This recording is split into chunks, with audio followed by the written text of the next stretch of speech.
Turn this up. Oh. Hey everybody. Make sure y'all can see me here.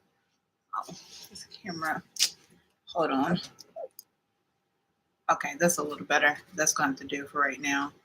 It's a little higher. Maybe something like that. Okay. Hey everyone. Welcome to my channel. It's your girl Bria Aspires here. I've been trying to do a stream all day. I've actually been trying to do it with my streaming software, but it has not been going the way that I planned it to. But I really wanted to go live, tell you all about the Montessori approach to learning and how you all can get started. This is a great time to get started and make the adjustments in your home, in your play spaces, and start to put away some of those toys they may get for Christmas. So I wanted to get this out before the new year. Let me see if this helps. No, because this is going to literally go behind me. There we go. Got some light, y'all.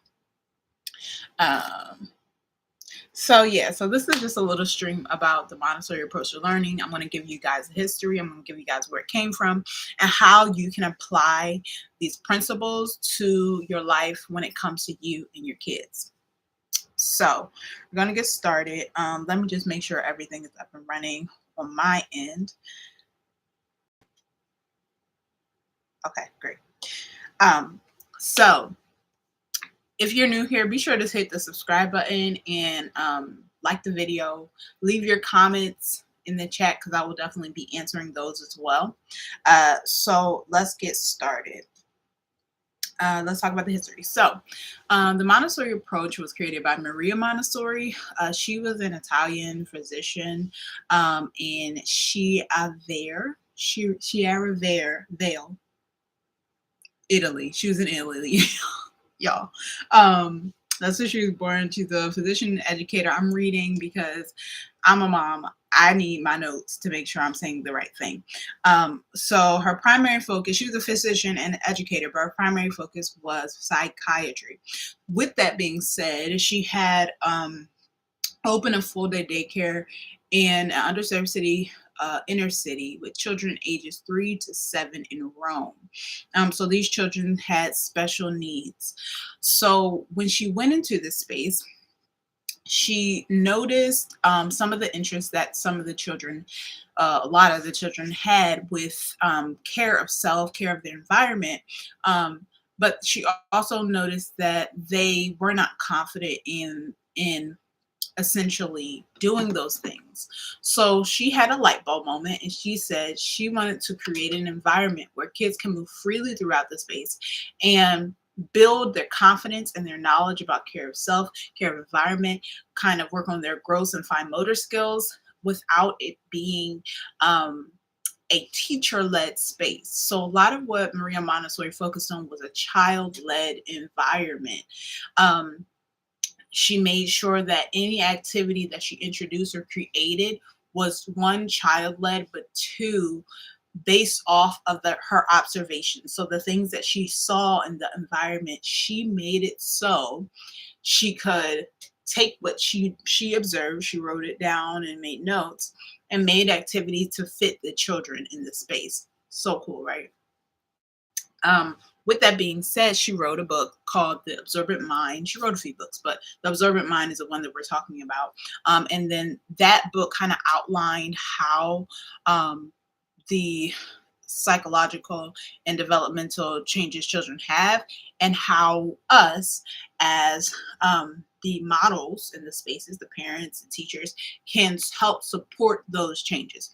So one of the things in the book that really stood out to me is she said, this absorbent mind does not construct with a voluntary effort, but according to the lead of inner sensitivities, which we call sensitive periods, as a sensitivity lasts only until the acquisition to be made according to natural development has been achieved. So this is talking about the phase in which your child is around 2 to about 6, where your child is taking in a bunch of information. If you think about it, my daughter's almost 3, but I didn't realize this until I started getting into the Montessori approach, and it just made more sense once she turned 2, how much information she consumes every day and how she processes it. So kids those ages do a lot of talking, do a lot of asking, kind of, what are you doing? Oh, you're doing this, mimicking, because they're absorbing all that information and trying to process it all. That's why sometimes during this time you have issues with sleep regressions, or sometimes like a sensory overload where they can't settle themselves in their minds. It's because they have so much information that they are processing. It's such a important, so the reason I even got as interested into the Montessori approach as I am, I realized that a lot of what she was saying was, she had the answers to a lot of what I was seeing in my daughter and now in my son.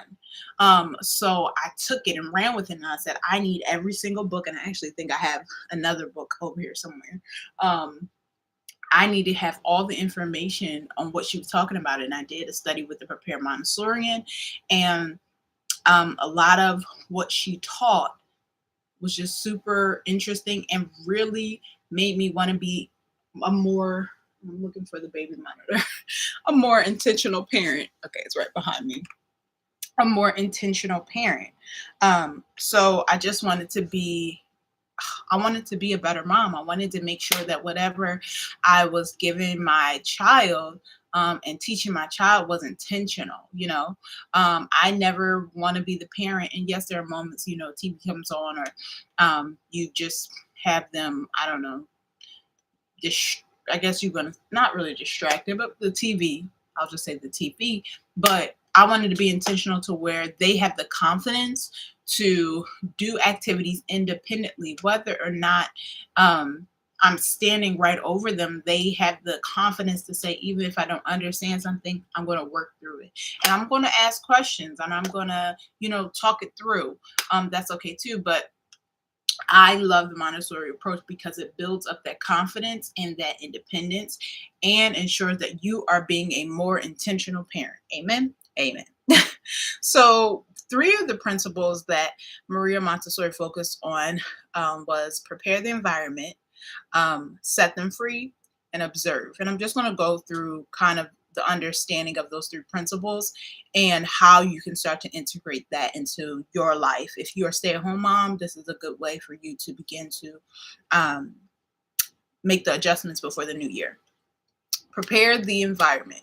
The preparation of the environment has to do with not just the materials and items, but the access. I know that right now, with my kids, and if you have toddlers, you understand this, that there was a lot of locking cabinets and closing doors, and no, you can't touch that. But I want to challenge us in our mindset and say, well, if we put them in spaces, that are more accessible, you're building the confidence. They don't feel unsure about operating in the space. So take a kitchen, for example. One of the things that we started doing, yes, we lock the cabinet where there's chemicals like cleaning materials and that type of thing, because it's a safety thing. But other cabinets to the left and to the right of those, they just have pots and pans in them. So what we did was we pulled some of those out and made cabinet items just for them to be able to use and help with in the kitchen. So when they go in the kitchen, they understand the cabinet that has the chemicals in it is not accessible, but they do have the cabinet to the right and to the left of it that has safe items. So a pan or bowl or their cup and their plate and their placemat. Accessibility doesn't have to be free range children, but allowing them to operate in every space. So they don't feel like when they come into the kitchen, they can't do anything because everything is locked, closed, and inaccessible and a no. So that's one tip I have for you all. Start transitioning out those lower cabinets and let them have access to them, and put their routine materials in there. So if you use your kitchen for prepping their meals, what you can do is put the cabinet to the left or to the right, put the placemat in there, put their bowl, their cup, their utensils in a little container, and allow them, when it's time for them to eat, to take those materials out, and put them on the table. So they get in the habit of, okay, this is a care of self thing. This is me eating. I know that at this time we eat lunch. So at that time, they can go in the cabinet, grab their things, and put it on the table, set it up so that they are ready to eat. Um, Another way in which we prepare our environment is to bring a calm to the space. So again, it's not just items, but it comes down to, the sounds and what they see, and how the space invites focus. So it's not distracting. This is why when you think about conventional daycare schools and Montessori daycare in school, there's less things on the wall. There's not a whole bunch of like pictures and um, flyers and million calendars and even affirmations are not on the wall. It's very simplistic. That serves a purpose. The reason why it's that way is because it provides the child a space where they can focus on the thing that they're going to take out and use, not focus on this thing on the wall, this thing over here. It's something over there that says that. They don't have those type of distractions because kids do get distracted. So we want to make sure we put in place those simple things. That also comes down to, if you again you think of a conventional education space and a Montessori space, the furniture, what items are there. A lot of what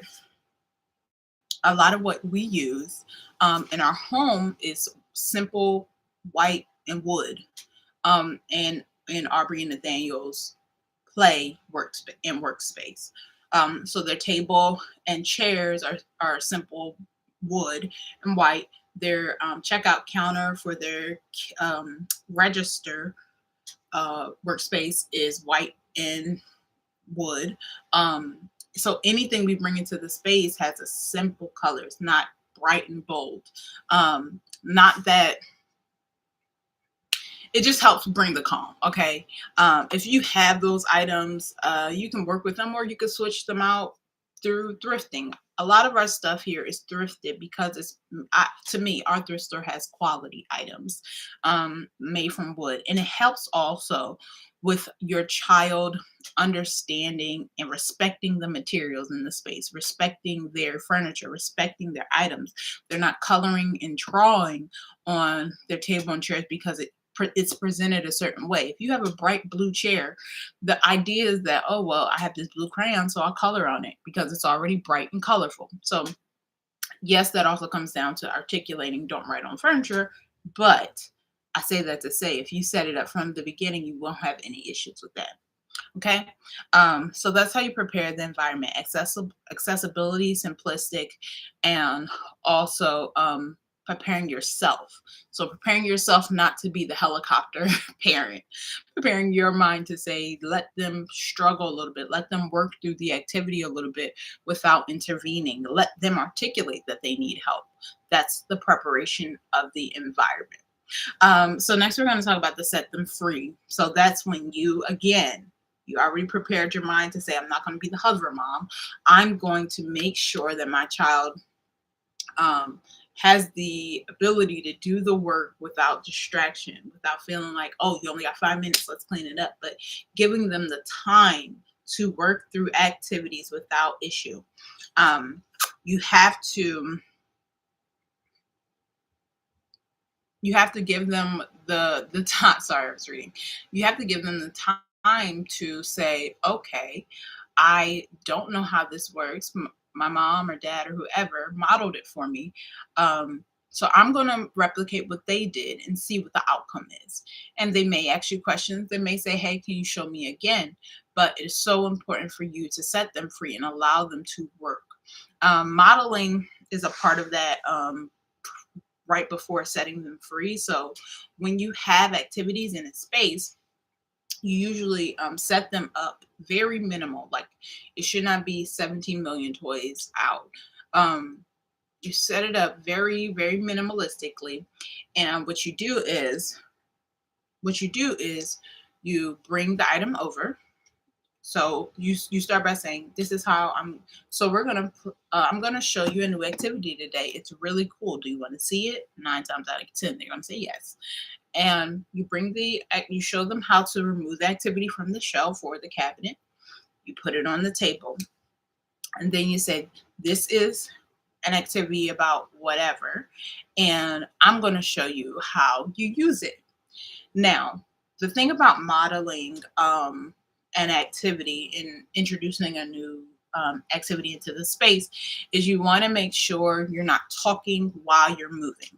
So let's say this is the activity. I mean, it's not an activity, but we'll go with it. And I have some placards, so we're gonna use this. So we're holding this. You're not doing nothing special with it. This is a placard activity. We have a placard and a baby monitor. We are going to use them to do blah blah blah blah blah. Let me show you how to do it.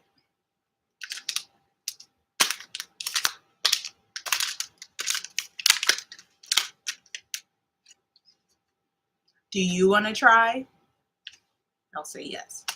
But you see how they don't have to focus on your voice and the motion in your body.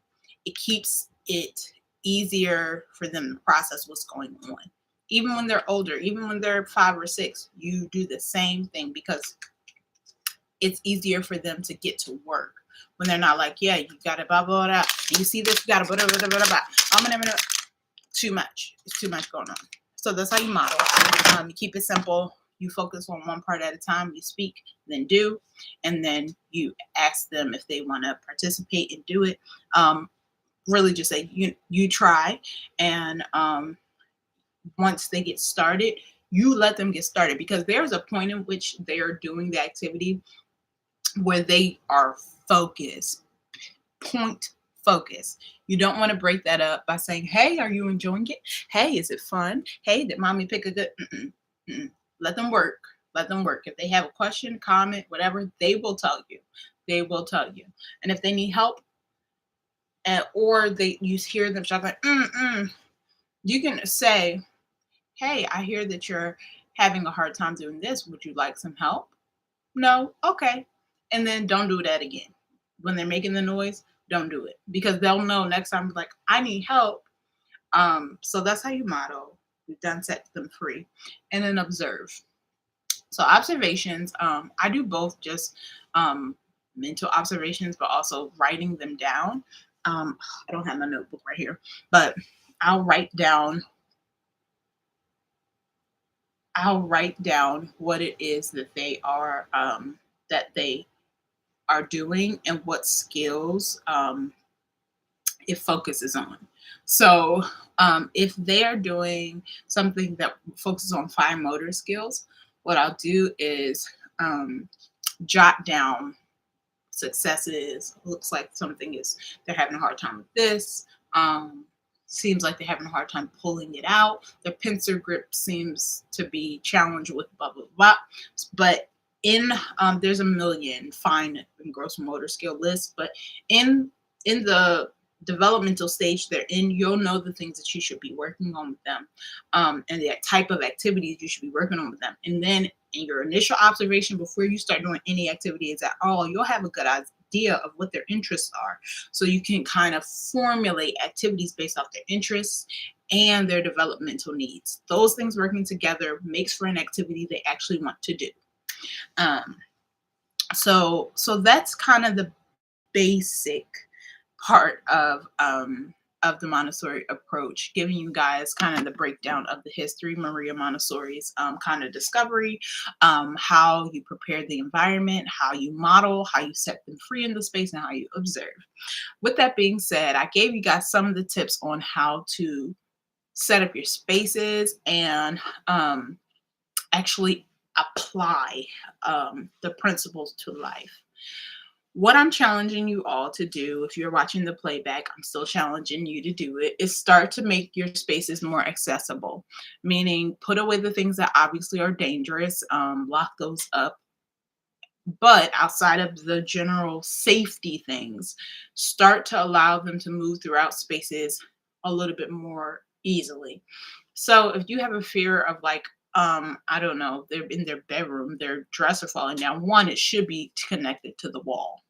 That's a safety thing.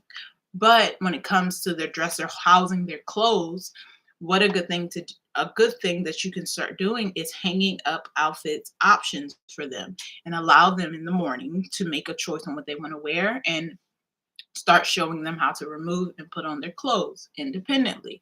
Because what will happen is, and what happens with my daughter is that she knows, based on routine, there's a bath, there is clothes being chosen and put on, and then there's bed. We do that at night.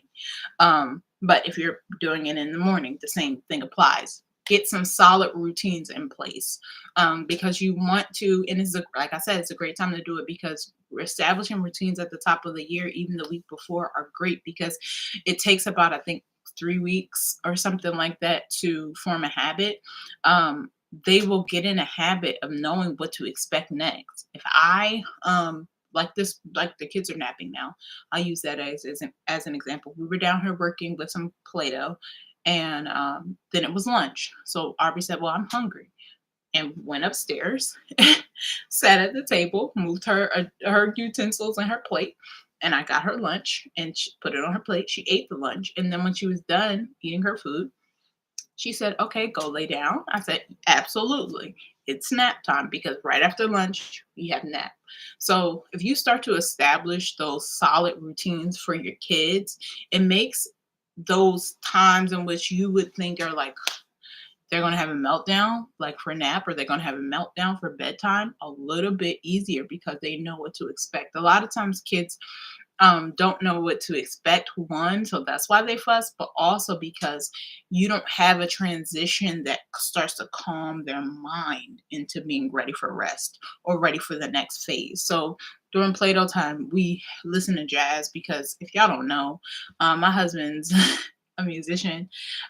He's a pastor, but he's a musician, and my kids are very musical, so they know tones and tempos and all of those things that helps them transition into a calmer space, right? um so they knew jazz was calming their mind, and there was no visuals, it was just sound, and then they're calming Play-Doh, and then lunch happened, and then nap happened.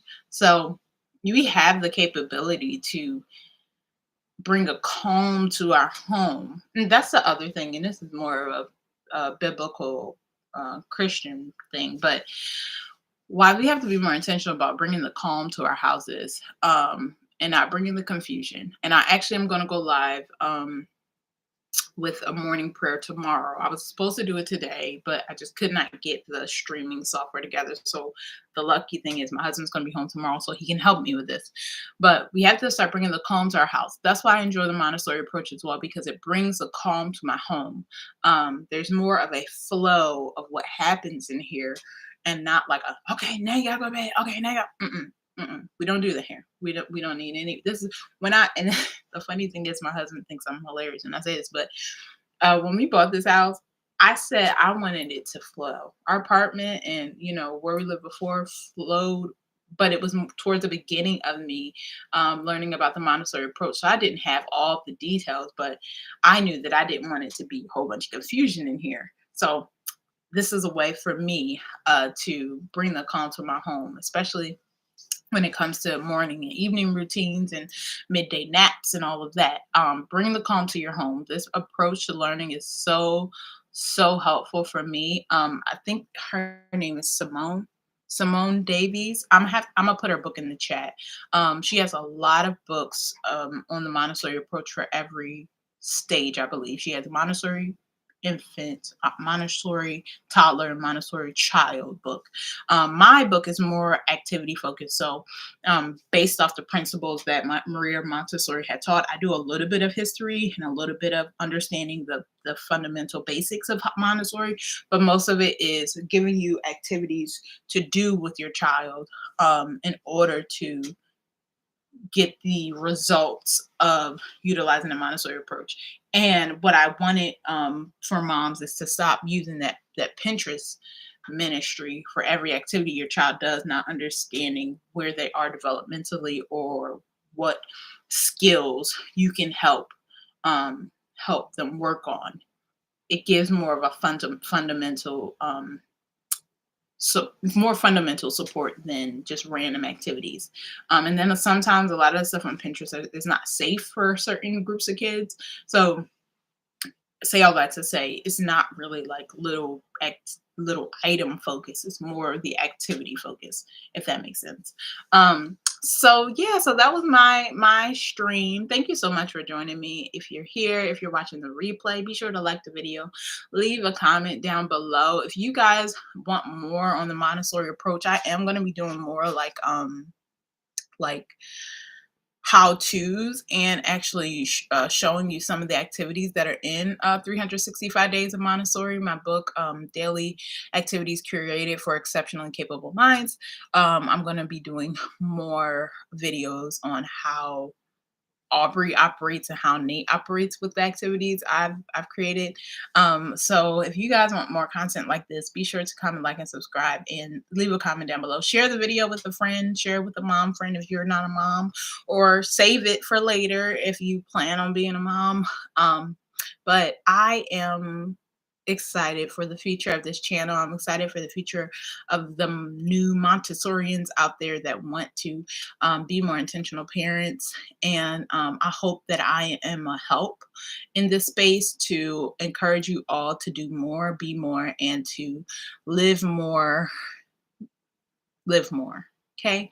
I love you guys. Peace.